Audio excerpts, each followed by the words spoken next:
போசகரே,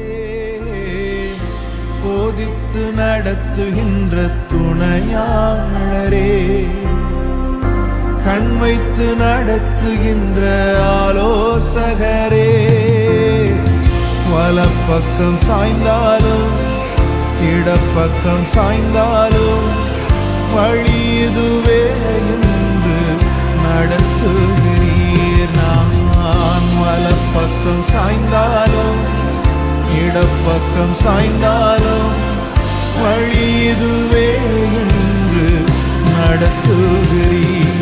உம்மை ஆராதிக்கிறேன்,